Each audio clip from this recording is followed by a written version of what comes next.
to celebrate the 100th birthday of the School of Librarianship, Library and Information Sciences, or Studies, sorry, School of Information Management and Systems, and the School of Information. Just a bit of demographic information about who you are. I'm sort of delighted to see all of you here. We have representatives here of all of the degrees that the school has given since it started. So we have Masters of Library Science, MLIS, Master of Library and Information Studies. We have students from MIMS, Master of Information Management and Systems. And we have can you hear? You can't hear me? This is not, unfortunately, the mic I have is not projecting, so I will speak louder. We have representatives from MIDS and from our PhD program, many PhD alums. The only exception is that we just launched a degree, a master's in information and cybersecurity, which we do not have any alums here yet because we haven't graduated anybody yet. But I want to tell you that the oldest alum here today, at least the oldest person who actually registered to come, I don't know if they're here today, earned an MLS in 1959. Are you here today? You're here? Maybe. We also have 3 graduates from the 1960s, also MLS degrees, 17 from the 1970s. Those of you from the 1970s are the biggest cohort here, except for those in the current era. 11 from the 1980s, and then 9 from the 1990s. And then, of course, a smattering of people from this current century. I know that many of you have made a really special effort to be here today, and thank you. It's really, really great to have you here. You know, the core mission of the School of Information for its first 7 decades was educating librarians. And while now information has expanded well beyond the books and the buildings that once housed our shared knowledge, our collective knowledge, the library has proven to be a resilient, remarkably resilient institution in the internet era. I was taken by a set of quotes from a book by Deborah and Jim Fallows, who spent 5 years visiting small towns across America, speaking to citizens about their lives and their communities. The book is called Our Towns, a 100,000-mile journey into the heart of America. And Deborah Fallows on a podcast described what she and her husband saw. This was completely surprising. We didn't even go to libraries at first. We thought they were like the libraries we grew up with, where you went to get books or maybe to do your homework. But libraries across the country have become this incredible, vast, powerful local institution that fills in the gaps that have come to small towns. These are gaps of education, of technology, of social needs. If you go into libraries now, you can ask the librarian, what's going on here? What are people worried about? And the librarians know all of the answers, and they see it as part of their mission and responsibility and obligation to address local problems. Local libraries in these towns are strong public institutions that step in to educate preschool-age kids, that step in to offer computers and computer literacy to the public at large who can't afford it themselves, that step in to teach English as a second language to the new arrivals in town. Libraries offer tango and yoga classes. Some have lattes. If you're a young entrepreneur starting your business and you don't have an office, you're welcome in the main reading room to set up shop there and start your business at the library and ask the librarians for help. Librarians have redefined libraries and made them vital, necessary, thriving centers of the community. That's a great legacy for an institution that many people have pronounced dead many times, like the book, I guess. And I'm here to say that the iSchool today is committed to retaining the strong sense of public mission that we've inherited from the library school. We want all of our students to understand not only the technologies for organizing and managing information, but we want them to pay close attention to the understanding and meeting the needs of people, of their users, and of their communities. And understanding the ethical issues, the policy issues, all of the issues that come up when people are dealing with information. So thank you for that, for what you have brought to us. Thank you for your presence here today. Many of you know now that I'll be stepping down in June at the end of my third term and more than 15 years as Dean of the iSchool. I want to thank all of the students, the alumni, the staff, the faculty, and the friends of the iSchool who've helped make this place so vibrant and such a fun place to work. It's really been a great pleasure to be here. And I'm just delighted that it was on my watch that I get to celebrate the 100th anniversary. We have two speakers lined up this afternoon. Professor Emeritus Michael Buckland, who many of you know, will be giving a short presentation on the founding of the school. Michael's professional experience as a librarian and his work in the design of information services, especially bibliography, the design of library services, and support for online discovery are reflected in 3 books: Library Services in Theory and Context, Information and Information Systems, and Redesigning Library Services. A few years ago, Michael also celebrated a milestone anniversary at the iSchool, the 25th year of the Information Access Seminar, which is held every year, every Friday of the academic year. It's pretty impressive that it has continued for 25 years straight, that same seminar. Michael will be holding a very special seminar this Friday, where he will take a deeper dive into the history of the iSchool's first 50 years. There's more information on our website if you're interested in coming. Following Michael, we're delighted to welcome the University Librarian and Professor Jeff Mackey-Mason, who will speak about the second Gutenberg revolution. Today is the first day of the next 600 years. Jeff is the University Librarian and Chief Digital Scholarship Officer at Berkeley. He's also a professor here at the School of Information and in the Department of Economics. Formerly, Jeff was a dean of the School of Information at the University of Michigan, where he also was a professor of economics, public policy, information, and computer science.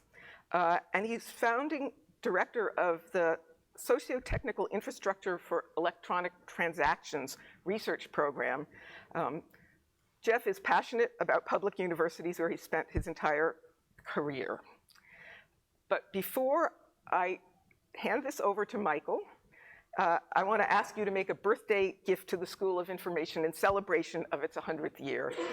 By now, you've probably noticed the donation envelopes on your seats. That's a subtle hint, which also have listed the web addresses where you can make an online gift if you prefer. Your contribution will be truly appreciated and will help strengthen the teaching, the learning, and the research initiatives that have made the school what it is today. And now, please join me in welcoming Professor Michael Buckland. Thank you, Michael. I like the definition of a historian as somebody who describes events at which they were not present. I qualify on that. I like the definition of a historian as being somebody who describes events at which they were not present. So that's what I'm going to do, and I have a strict time limit. There you have Berkeley in 1900, South Hall, and a lot of space. In 1900, in California, there were some municipal city libraries, not many. There were none in county areas because counties were not authorized to provide library services. College libraries were very small by today's standards, but they were beginning to grow. There was a huge state library that was closed to the public. And at the same time, library service was becoming increasingly technical and professionalized. Things like photocopying and faceted classification and punch cards were beginning to come along very early in the century. And there was no school training librarians this side of Illinois. Meanwhile, back in California, railroad manager James Gillis had an epiphany inside the state library. He decided that modern, efficient, democratic society needed universal open access to all recorded knowledge. He had risen through the ranks of the Southern Pacific Division in Sacramento, and there was a very nasty strike in which people got killed, and that soured him on being a railroad manager. So he pulled on his connections and went to work for the legislature. He worked for the Committee on Ways and Means. And one day he went over to the state library to fetch something.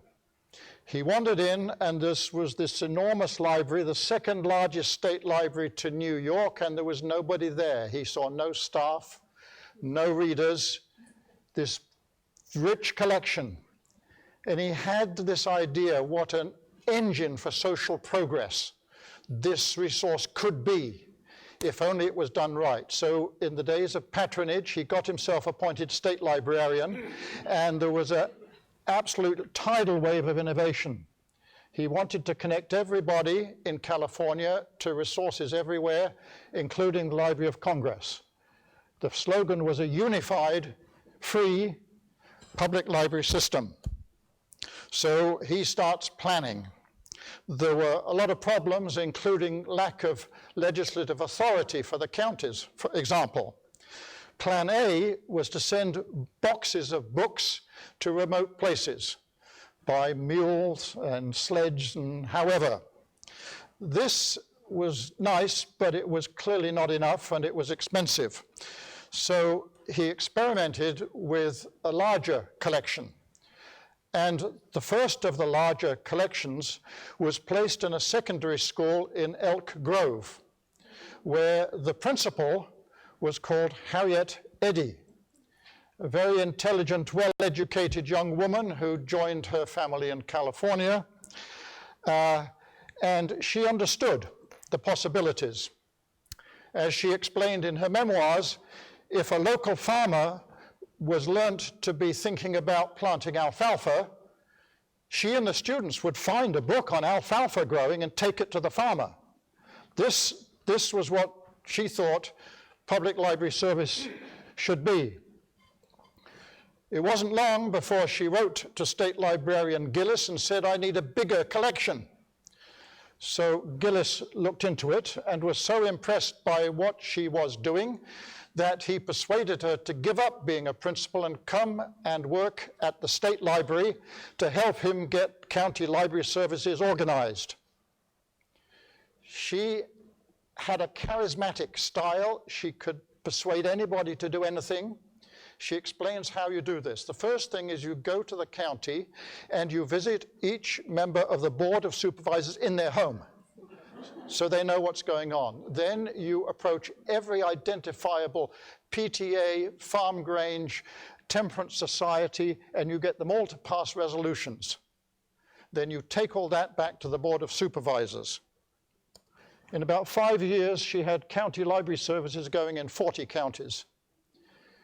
A few years later, when the Soviet Union became interested in public libraries, they surveyed the world and decided the California county library system was the best there was, and they hired her to go and explain things in the Soviet Union. She was a left-wing progressive activist throughout her life, and in the Cold War, she would go on secret missions behind the Iron Curtain to advise on libraries. Or at least she tried to. The FBI got onto her, confiscated her passport, but she persisted. But there was still no library school. The obvious place was Berkeley, a land-grant institution whose mission was to teach useful stuff, as well as what universities usually did. They already had agriculture and commerce. The Haas School started just before 1900. Engineering and mining. If you can do that, you should have a library school. So it was a systematic campaign, and he absolutely blocked it. So in frustration, State Librarian Gillis decided he'd start a library school at the State Library until Berkeley could get its act together. So he did. That's the California State Library School class of 1917. By all reports, they were very talented and they were very well educated. It was classes all morning and practical work all afternoon. But that and the Berkeley Library Summer School, it just was not enough. So the UC Berkeley library staff came to the rescue. This is the University of California library staff sitting outside the spiffy new Doe Library in 1914. Joseph Rowell, the longtime university librarian, had long since given up being interested in running the library. He puttered in the archives. And Harold Loop, the associate university librarian, ran the operation. But in 1917, the United States went to war, and Harold Loop signed up for Officer Training Corps to go and win the war on the Western Front. So Sidney Mitchell, head of acquisitions, was instructed by President Wheeler to run the library. And he did. Sidney Mitchell was a very interesting man. I'll talk about him in a minute. He was fairly short. He had incredible people skills. He could relate to people and work with people in a very remarkable way. He was very practical. He had a corny sense of humor and a very distinctive laugh, and he was ready to chat with anybody and an endless fund of short stories. He reminds me of our late colleague, Yale Bornstein. They must have been rather similar. Anyway, Mitchell discovered that the dean of the College of Letters and Science had authority to approve individual classes for credit, just as dean. It was a more autocratic institution in those days, and some of the consultative processes that there were had lapsed in wartime. So he went to see the dean and said, "We teach classes in the summer school. It's not enough. We should teach it during the year. Would that be okay?" So the dean said, "Put something in writing." So Mitchell went back to the library and worked with the legendary Edith Coulter, who was head of reference then, later one of the leading women full professors on campus. And they sat down and decided on 4 year-long courses and put it in writing and sent it to the dean, and they were approved. The library then provided space, staffing, budget, and administrative support.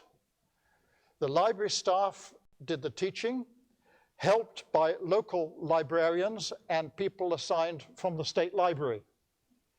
Started September the 27th. We got the day wrong, you know, for today. Near enough. No publicity. No degree, because to ask for a degree, the president would find out. President Wheeler did not know this was going on. The only public evidence I've seen is that because it was an approved listed course, it had to be in the course catalog. 4 courses. The first was on search, discovery, finding out, fact-checking, then called bibliography, and then organization of information, description, metadata, then called cataloging and classification, taught by the chief cataloger,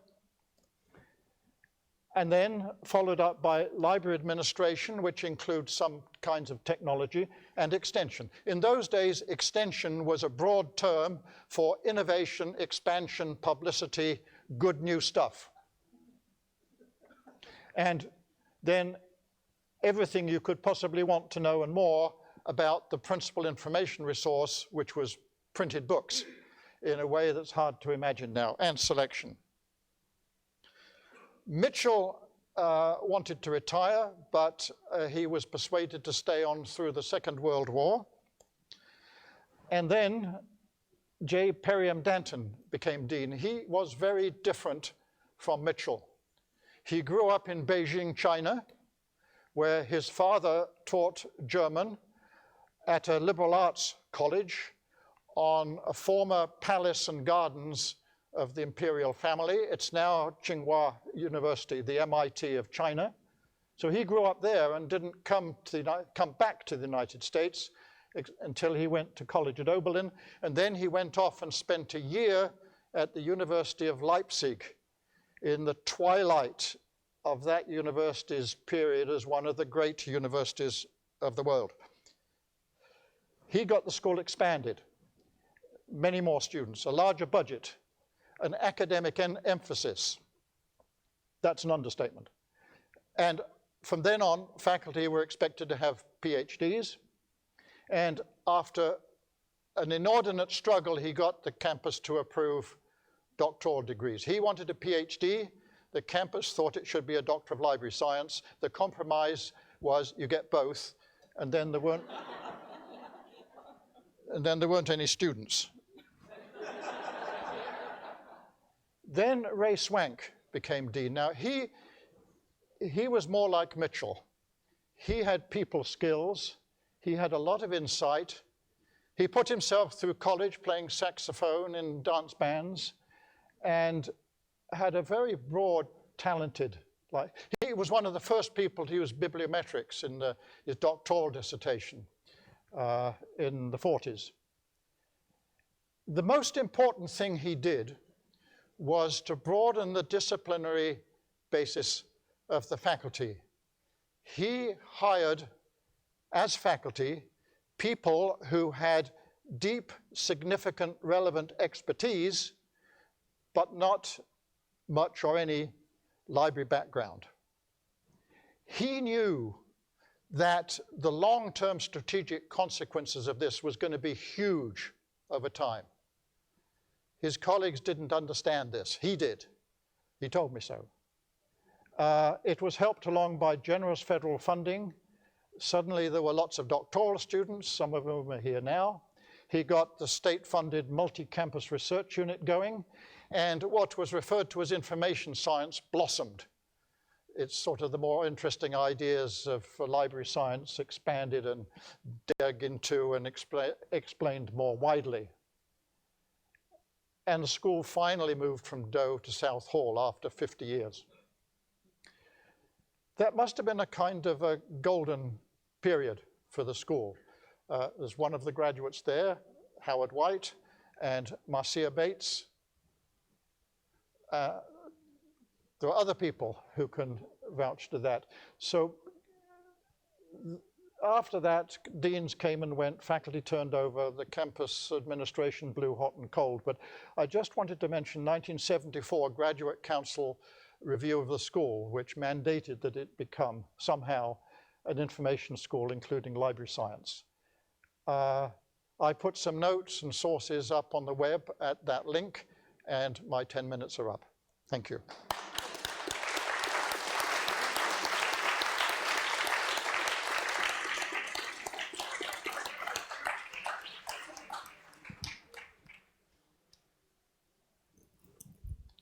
Get this out of the way.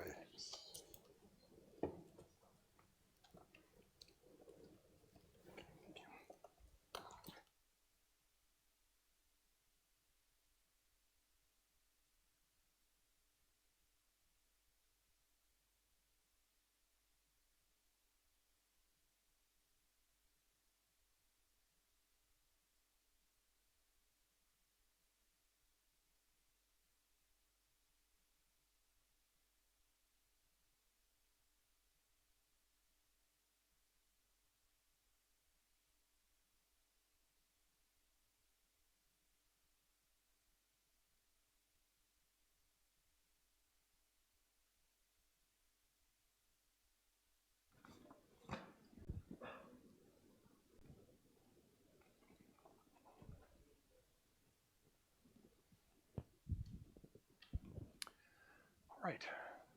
I'm very grateful for this opportunity to participate in the 100th birthday celebration of the School of Information at Berkeley. We're here today to praise the school, not to bury it. And I want to do so by drawing attention to the absolutely vital role of information studies for our future. To talk about the future, naturally, I'm going to begin with history. I think those of us immersed in the study of information technology, myself included, are prone to believing that everything happening now is new. and that our predictions of the future are dominated by our neurotic anxieties and wish fulfillment. But I'm an empirical social scientist, and I'd like to base my predictions on facts. Facts about how humans interact with information, and how changes in information technology affect human activity and experience. And facts, well, that means history. Now, many of you may find history a bit boring, but if it helps, this history includes a heretic whose body was burned, a war that killed nearly 40% of the population of Germany, the invention of the automobile, and a Facebook-fueled revolution overthrowing the government of Egypt. So let's start.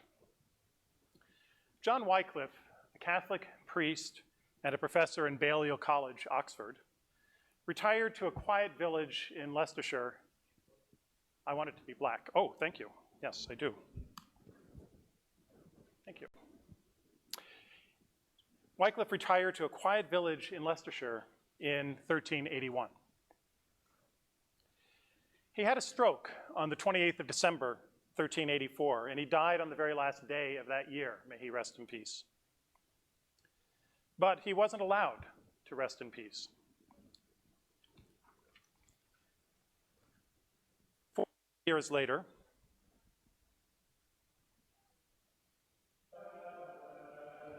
Pope Martin V ordered Wycliffe's body exhumed from consecrated ground. The body was burned, and the ashes dumped in the River Swift.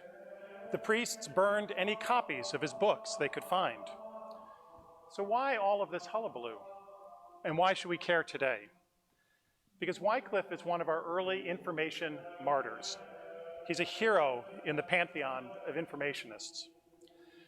Notable among Wycliffe's crimes, he created the first English language translation of the Christian Bible.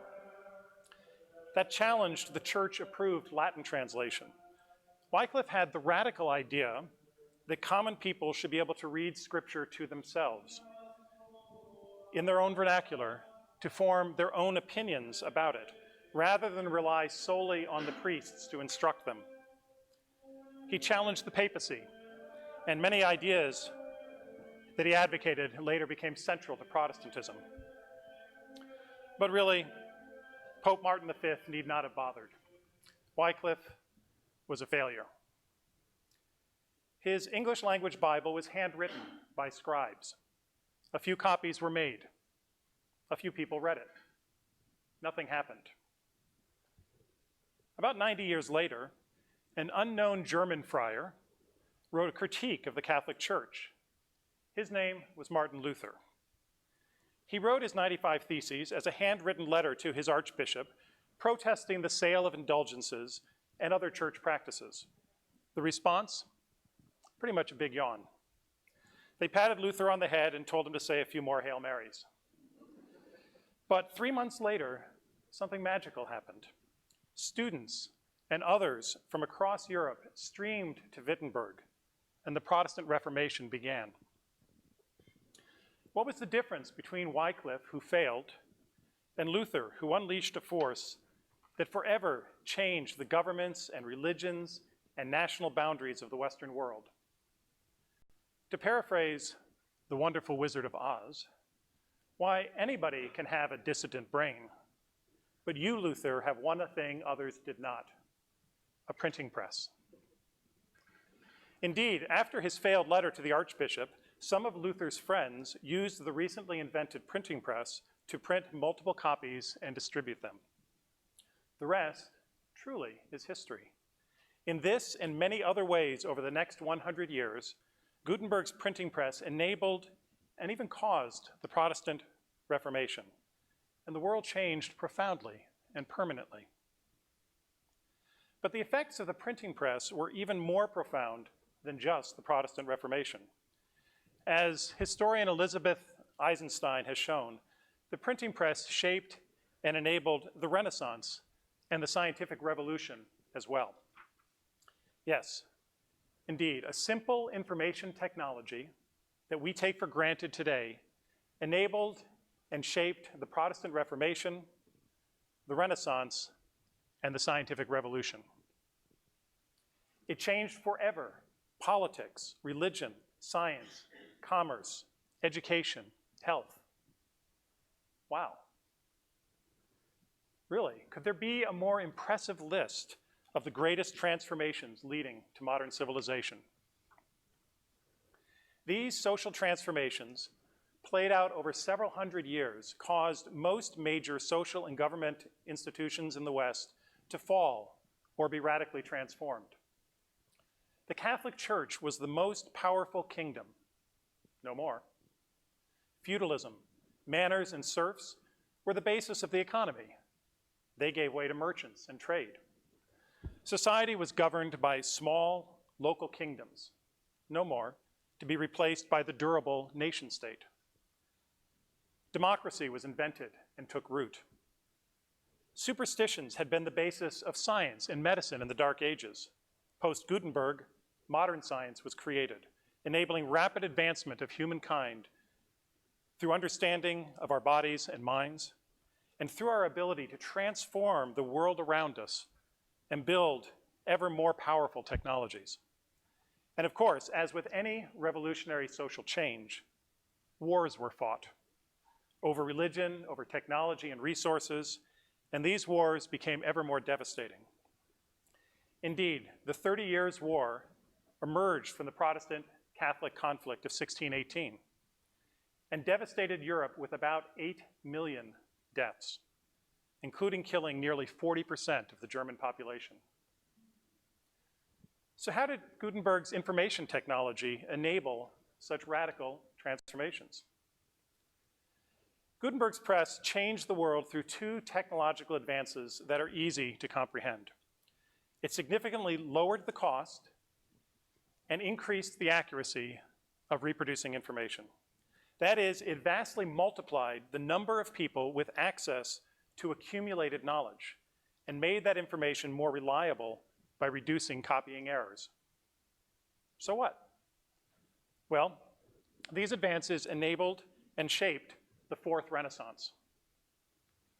The Fourth Renaissance, you say? What were the first three? Precisely. There were three prior Renaissances: the Carolingian, the Ottonian, and the 12th century Renaissance. Yet all three failed, with the Dark Ages continuing. What was different about the fourth, the Italian Renaissance, we all know as the rebirth of intellectual and cultural civilization in the West? The Fourth Renaissance began about 100 years before Gutenberg in northern Italy. But the Renaissance before printing was largely focused on looking backwards, on restoring the intellectual, artistic, and cultural accomplishments of the Greek classical era. Only after Gutenberg, due to the fixity, accuracy, and low cost of print, did ideas begin to spread north of the Alps, and the focus turned to the future. The classical texts became fixed points of reference, and scholars began to improve upon them, creating a blossoming of new culture. The Western world never turned back. The depth, duration, and success of the Renaissance owe much to the printing press. As if the rise of Protestantism and the Renaissance weren't enough, the printing press and this change in the attitude towards the past also enabled the scientific revolution. As Mander wrote, before the printing press, quote, "Scribal culture revered the ancients because they were closer to uncorrupted knowledge. That is, knowledge not yet corrupted through the process of scribal transmission. Print culture allows for cumulative advance of knowledge." Quote. Indeed, it was by comparing printed copies of the data of Ptolemy, Aristotle, and others that Copernicus was able to identify their errors and inconsistencies. And with his 1543 De Revolutionibus Orbeum Coelestium, to commence the scientific revolution. The notion of cumulative and progressive knowledge was the foundation of the scientific revolution. Without printing, there was no reliable system for data collection. Maps changed every time they were copied by hand. Astronomical observations accumulated errors in each successive manuscript. Now, causes for social, cultural, religious, and scientific revolutions are complicated. But there's no longer much dispute that the Gutenberg Revolution enabled and shaped the Protestant Reformation, the Renaissance, and the scientific revolution. And remember, the technological advances were but two: a reduction in cost and an increase in accuracy for information reproduction. What do we learn from Wycliffe and Luther, from the Gutenberg Revolution in shaping modern civilization? The answer can be found in Ecclesiastes 1:9. What has been will be again. What has been done will be done again. There is a straightforward argument that in a very specific way, we are in the beginning of the second Gutenberg Revolution, and we can use the impact of the first to guide our expectations of the second. Today's digital information revolution accomplishes the same feat as Gutenberg's printing press, but more so. The printing press drastically reduced the cost and increased the accuracy of information reproduction. So too, the digital revolution, but more so. The digital revolution has again lowered the incremental cost of information reproduction, but this time to about zero. And the digital revolution has again increased reproduction accuracy, but this time to nearly perfect. Further, the second Gutenberg revolution accomplishes two additional feats of magic. The digital revolution also drastically decreases the cost of data acquisition, and it lowers the incremental cost and delay of information distribution to about zero. Almost free data acquisition is accomplished through the exponentially falling costs of data sensors. Almost free distribution is accomplished through the exponentially falling costs of information networks. Nearly free data acquisition, free and accurate reproduction, free and instant distribution. These are the spark for a new cultural and social revolution of tremendous import. Anytime a crucial resource becomes dramatically less expensive, civilization changes. What you've seen on the internet so far, that's nothing. Online shopping, streaming music and video, Facebook, mere baby steps. Now think instead of the internal combustion engine and the discovery of cheap oil a bit over a century ago, which made a crucial resource, personal transportation, dramatically less expensive and faster. Now try to imagine society today without motorized personal transportation. That's the kind of transformation I'm talking about, except I believe the second Gutenberg revolution will be much more important than the automobile. The Gutenberg revolution enabled a small number of authors to communicate with a mass audience, one-to-many communication. The internet revolution enables universal authorship with many-to-many communication. Everyone can publish and reach anyone on the planet at almost zero cost and instantly. We should expect social transformation from this second Gutenberg revolution at least as significant as we saw from the first. The first 30 years of the digital revolution, nothing more than the baby's first steps. Today is the first day of the next 600 years. What sort of changes can we expect? We can't know. No one expects the Spanish Inquisition. And no one predicted the course of the scientific revolution. But we can see hints and we can let our imaginations run free, realizing that whatever we imagine, the actual changes will likely be bigger and more surprising. For example, let's start with instant information sharing. Consider the Arab Spring revolutions that began in 2010. Revolutions or civil uprisings in Tunisia, Egypt twice, Libya, Yemen, Bahrain, Syria, Algeria, Iraq, Jordan, Kuwait, Morocco, the Sudan. They might have occurred without social media, but Facebook, Twitter, and YouTube played important roles in giving repressed, impoverished people a coordination platform and a voice, both crucial for overthrowing multiple military regimes. In coming years, might citizen-led democratic governments spread through the developing world? We don't know. The digital revolution does not necessarily serve democracy, and it's unlikely that all of its effects on governance will be positive. Right now, many think we are facing some of the greatest threats to democracy we've ever seen. One of the consequences of the nearly zero cost of information reproduction and distribution is fake news. Anyone can be a publisher. And there is so much information produced when cost is about zero that we can't afford to vet and screen the quality of the information. Combine this direct consequence of the second Gutenberg revolution with the closely related hacking problem, the drastically reduced security of our information resources, and we may have a prescription for disaster. Will the second Gutenberg revolution be as positive as the transition from feudalism to the democratic nation state, as we hoped during the Arab Spring? Or will it be as devastating as the 30 Years' War? We can't know, but whichever way it goes, we should expect social transformations at least as dramatic. Let's consider another example, this time driven by nearly free data acquisition and by free and accurate reproduction. These features of the second Gutenberg revolution have given us big data and the second coming of artificial intelligence. There's a lot of hype, but we've already seen meaningful advances. Self-driving cars are starting to appear on our streets. Care robots for the elderly and cognitively and socially impaired are already in use. So is facial recognition that reveals private preferences. Consider facial recognition.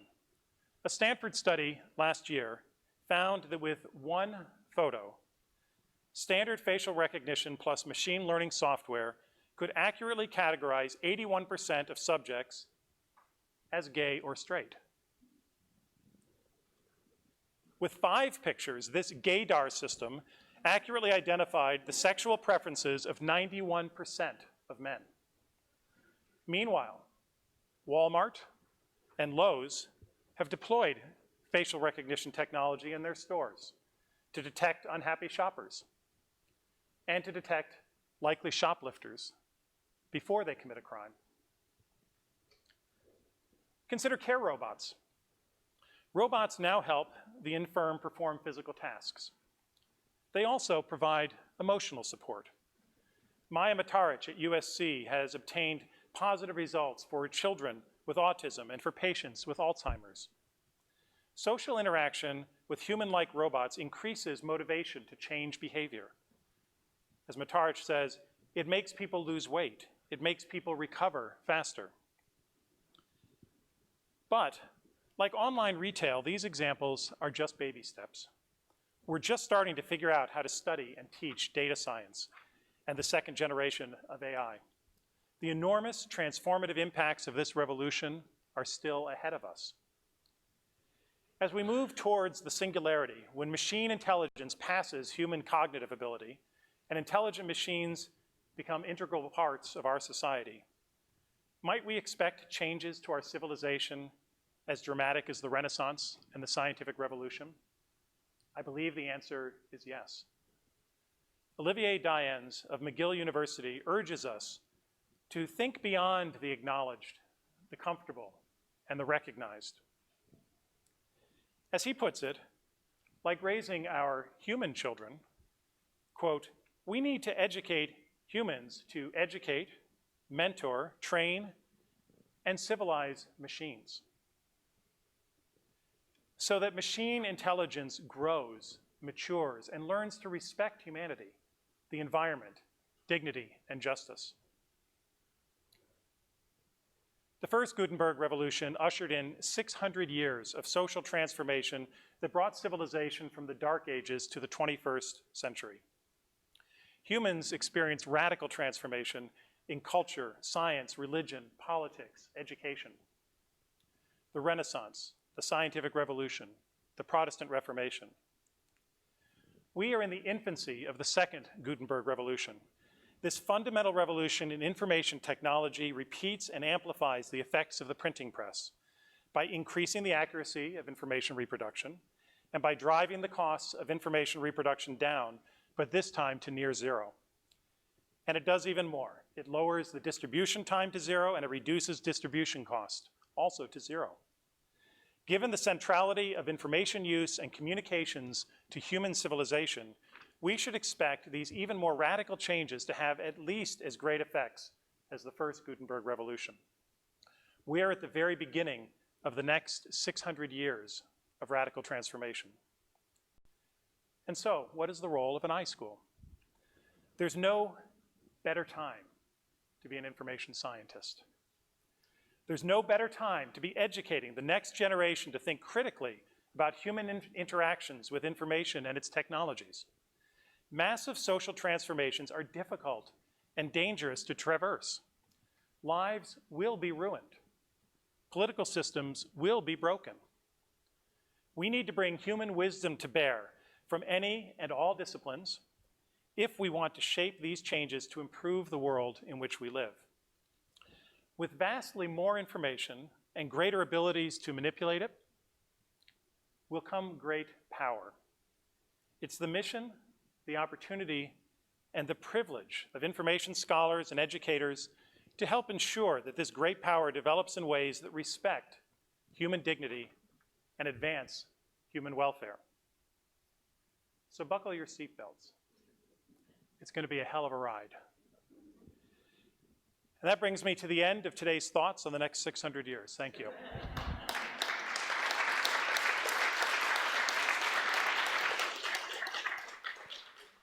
But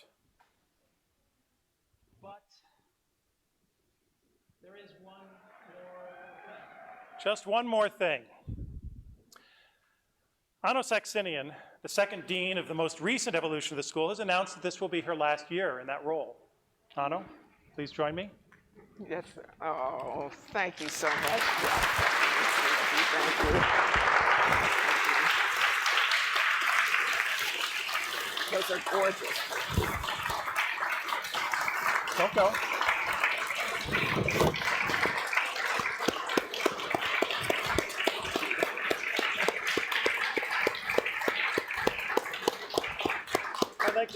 I'd like us to take a moment to recognize Anno and her contributions and to thank her for her service. In January 2004, Anno became the second dean of the School of Information Management and Systems.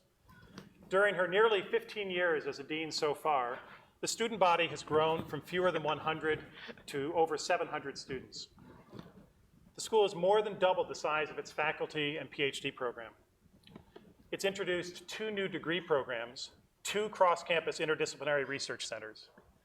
But beyond the statistics, Anno has led the school through the completion of its transition from a small library school to a world-leading multidisciplinary school of information. And she's fostered a vibrant, warm, and engaged community of scholars, fulfilling her personal goal to build the kind of community that she wanted to be a part of. Anno, for your generous service, for all you've done, thank you. Thank you so much. Thanks.